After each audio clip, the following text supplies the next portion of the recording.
Hey, did you know that discipleship is actually another word for saying being a learner? In the Bible, when you read that Jesus had disciples, what you're reading about is a group of people that would have been considered his learners. Those folks that followed him and learned from his life and his example. And you are called to that same thing. You're called to a lifestyle that learns at the feet of Jesus. And so as a follower of Christ, I want to challenge you to understand that God has called you to abide in him, to follow him, and to set yourself aside for him so that you can lead his cause here on this earth. And so today, that's what we're going to talk about. We're going to talk about what is discipleship and why should you be a part of it? Because actually, it's not what you should do, it's who you are if you're really following Jesus.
So abiding is this idea of like hanging out with Jesus, you know?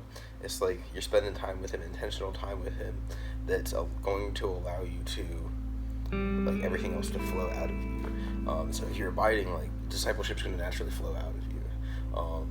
The ability to talk to other people about Jesus and be comfortable about it, or not comfortable, but like be a little bit more okay with it, comes out of that. And it comes out of this idea of spending time with God and Jesus through prayer, through Bible, through hanging out in community with other people.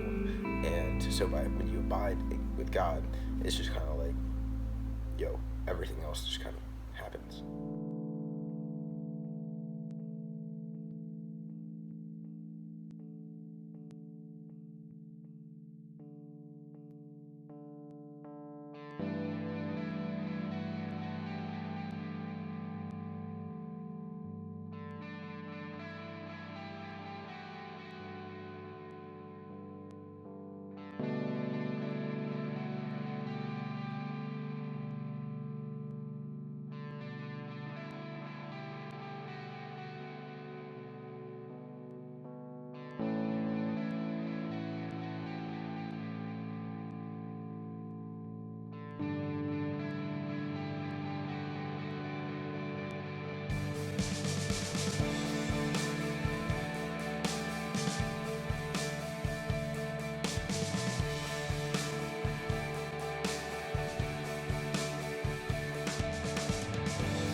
So what did Charlie tell us?